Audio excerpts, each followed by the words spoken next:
Hello guys, வணக்கம் and welcome back to சிறப்பு media 2.0. நான் உங்கள் உதய். இந்த வீடியோவில் நம்ம எதை பற்றி பார்க்க போகிறோம் அப்படின்னு பார்த்தீங்கன்னா, பிக் பாஸ் சீசன் 9 4வது வாரத்துக்கான 3வது நாளுக்கான மதிய நேர ஓட்டிங் முடிவுகளை தான் இந்த வீடியோவில் முழுசாக பார்க்க போகிறோம். ஸோ இந்த வீடியோக்கு போகிறதுக்கு முன்னாடி நம்மளோட சேனலை சப்ஸ்கிரைப் பண்ணி வச்சுக்கோங்க. பக்கத்தில் ஒரு பெல் ஐக்கான் இருக்கும், அதையும் ப்ரெஸ் பண்ணி ஹாலில் போட்டுக்கோங்க. அப்போ தான் நாங்கள் அப்டேட் பண்ணுற ஒவ்வொரு வருஷமும் உங்களுக்கு நோட்டிஃபிகேஷன் அது சேரும். அதுதான் இந்த வீடியோ குறைஞ்சபட்சம் ஒரு 1000 லைக்னு எதிர்பார்க்குறோம். நிறைய பேர் வீடியோக்கள் பார்க்குறீங்க, பட் லைக் போட மாட்டேங்கிறீங்க. ஸோ லைக் போடுங்க, வீடியோ பாருங்கள். வாங்க இந்த வீடியோக்குள்ள வந்து போகலாம். நம்பர் 1 பொசிஷனில் யார் இருக்காங்க அப்படின்னு பார்த்தீங்கன்னா, நம்மளுடைய கானா வினோத் அவர்கள் தான் வந்து இருந்துட்டுருக்காரு. அவர் வாங்கிய ஓட்டுகளுடைய எண்ணிக்கை அப்படின்னு சொல்லி பார்க்கும்பொழுது 1,53,050 ஓட்டுகளாகும். அண்ட் பர்சன்டேஜ் வைஸ் அப்படின்னு சொல்லி பார்க்கும்பொழுது 39.03% இருந்துட்டுருக்காரு கானா வினோத் அவர்கள். ஸோ இவருக்கு படிப்படியாக வாக்குகள் அப்படிங்கிறது வந்து இன்க்ரீஸ் ஆகி போயிட்டே இருக்குது.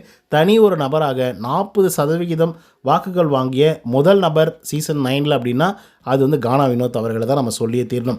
2வது பொசிஷனில் யார் இருக்காங்க அப்படின்னு பார்த்தீங்கன்னா, கம்ருதீன் அவர்கள் வந்து இருந்துகிட்ருக்காரு.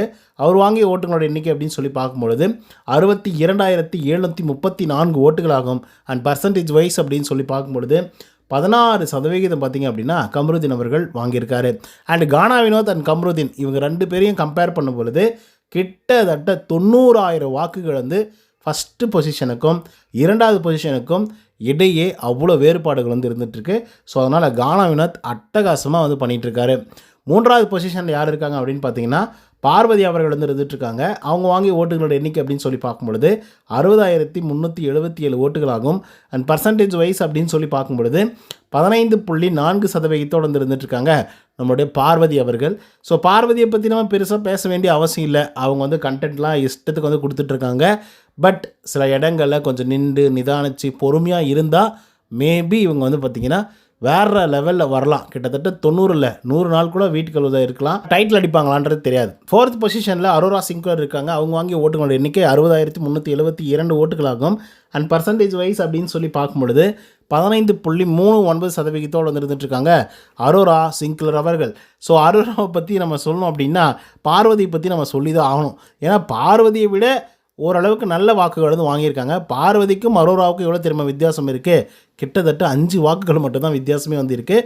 ஸோ ஒன்றுமே பண்ணாத அரோரா அவர்களுக்கு இவ்வளோ வாக்குகளும், டெய்லி ப்ரோமோவில் வரக்கூடிய பார்வதி அவர்களுக்கு குறைவான வாக்குகளும் விழுந்திருக்கு. 5வது பொசிஷனில் கலையரசன் 55,638 ஓட்டுகள் வாங்கியிருக்காரு. அண்ட் பர்சன்டேஜ் வைஸ் அப்படின்னு சொல்லி பார்க்கும் பொழுது 14.18% இருந்துட்டுருக்காங்க கலையரசன் அவர்கள். இந்த வாரத்தில் நீங்கள் நோட் பண்ணியிருந்தீங்க அப்படின்னா 3 ஓட்டுகள் 5 ஓட்டுகள் இப்படிப்பட்ட ஆட்களை மட்டும்தான் நாமினேஷன் லிஸ்ட்டுக்கு வந்து தேர்ந்தெடுத்திருந்தாங்க. அதோட பிக் பாஸோடைய அது வந்து அவருடைய முடிவுகள் தான்.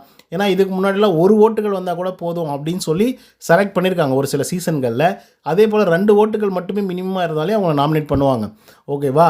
பட் இந்த வாரத்தை பொறுத்தவரையிலும் 3 வாக்குகள் யார் வாங்கியிருக்காங்களோ அதுக்கு மேற்பட்ட ஆட்கள் மட்டும்தான் நாமினேஷனில் வந்து இருக்காங்க. ஸோ இது வந்து வெரி டஃப்பான ஒரு வாரம் அப்படின்னு வந்து சொல்லலாம். பட் பார்வதி கூட பார்த்திங்கன்னா டான்சர் ஜோனில் தான் வந்து இருக்காங்க. ரொம்ப ஒஸ்ட்டாக தான் வந்து போயிட்டுருக்கு அவங்களுக்கு இந்த சீசன். அண்ட் இந்த வாரம் முழுக்கவே அப்படி தான் வந்து போயிட்டுருக்கு. அதுக்கு தான் நான் ஆரம்பத்திலே சொன்னேன், கொஞ்சம் அந்த பேசுகிறத கம்மி பண்ணிவிட்டு கொஞ்சம் யோசித்து செயல்பட்டாங்க அப்படின்னா ரொம்ப நல்லாயிருக்கும். என்ன நடக்குது அப்படிங்கிறத நம்ம பொறுத்து தான் பார்க்கணும். ஓகே கைஸ், இப்போது இந்த வீடியோவில் யார் எந்தெந்த பொசிஷன் இருக்காங்க, யார் எவ்வளோ ஓட்டிங்ஸ் வாங்கியிருக்காங்க அப்படிங்கிறத பற்றிலாம் டீட்டெயிலாக விலாவரியாக வந்து பார்த்துட்டோம். ஸோ இந்த வீடியோ பிடிச்சிருந்தா இதே மாதிரி பிக் பாஸோட அப்டேட்ஸ்லாம் உங்களுக்கு தெரியணும் அப்படின்னு நினச்சிங்கன்னா நம்மளோட சேனலை சப்ஸ்கிரைப் பண்ணாதவங்க சப்ஸ்கிரைப் பண்ணி வச்சுக்கோங்க. நன்றி, வணக்கம்.